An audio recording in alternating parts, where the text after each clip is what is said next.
यूं तो पूर्व सीएम दिग्विजय सिंह आरएसएस, हिंदुत्व और बीजेपी पर दिए गए बयानों को लेकर अक्सर सुर्खियों में रहते हैं, लेकिन इस बार वह कुंभ स्नान के मसले पर सियासी गलियारों में सुर्खियां बटोर रहे हैं। वहीं इस मसले पर बीजेपी हमलावर है और संगम में उनकी डुबकी को सियासी करार दे रही है। बीजेपी नेता तंज कस रहे हैं कि दिग्विजय दो नाव पर सवार हैं। देखिए रिपोर्ट। दिग्विजय की डुबकी पर राजनीति। महाकुंभ स्नान के बाद चर्चा गरमाई। बीजेपी ने याद दिलाए पुराने बयान। दो नाव पर दिग्गी सवार। पूर्व सीएम दिग्विजय सिंह और उनके बेटे जयवर्धन सिंह की ये तस्वीरें माघ पूर्णिमा के दिन प्रयागराज महाकुंभ से जैसे ही आई, मध्य प्रदेश ही नहीं बल्कि देश में ये चर्चा का केंद्र बन गई। दिग्विजय की राजनीतिक छवि से लोग इस आस्था की डुबकी की तुलना करने लगे। कईयों को तो हिंदुत्व, आतंकवाद पर दिए गए उनके विवादित बयान भी याद आने लगे। पूर्व गृह मंत्री नरोत्तम मिश्रा ने तो दिग्विजय के सारे पुराने चिट्ठे खोलने शुरू कर दिए। वहीं मंत्री विश्वास सारंग भी दिग्विजय पर निशाना साधने में पीछे नहीं रहे।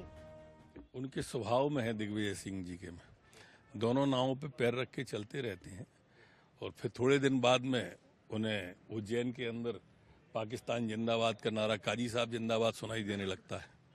फिर वो खरगोन के दंगे में ट्वीट पे फर्जी ट्वीट कर देते हैं, भगवा लगवा देते हैं।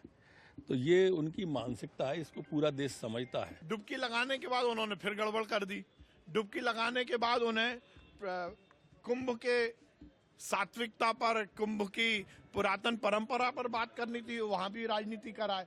मुझे लगता है राजनीति करने के लिए डुबकी लगाएंगे तो फिर कोई बहुत फायदा नहीं हो।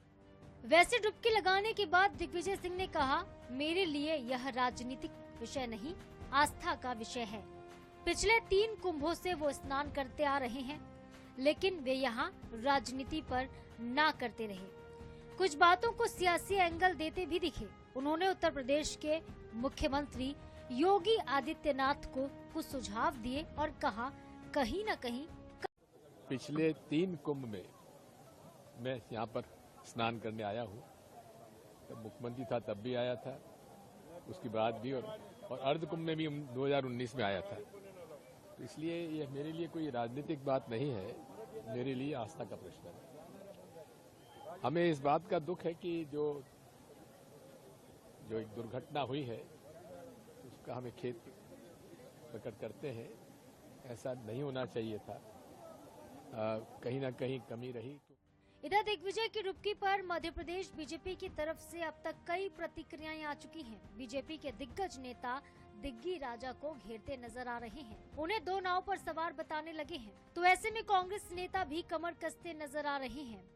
भारतीय जनता पार्टी सिर्फ उनके जरा से उस पर उंगली उठाने की कोशिश करती है, जबकि वो ये जानते हैं 144 साल बाद पड़ा हुआ महाकुंभ, इसकी डुबकी का कितना महत्व है। तो जो व्यक्ति 3300 किलोमीटर नर्मदा की परिक्रमा लगा सकता है पद यात्रा करके, वो व्यक्ति ऐसे महत्व को क्यों छोड़ देगा। राजनीतिक विश्लेषज्ञों के नजरिए से देखें तो दिग्विजय की डुबकी के कुछ मायने भी हैं। राजनीति में उनकी छवि हिंदू विरोधी बन चुकी है। वह जब भी बोलते हैं तब विवाद खड़ा हो जाता है। ऐसे में महाकुंभ स्नान से उनकी इमेज के रंग सनातनी के रूप में गहरे हो जाएंगे। लेकिन यहाँ सवाल विचारधारा का है, क्योंकि राजनीति इमेज और विचार दोनों से चलती है। अनुराग मालवीय, INH 24/7 भोपाल।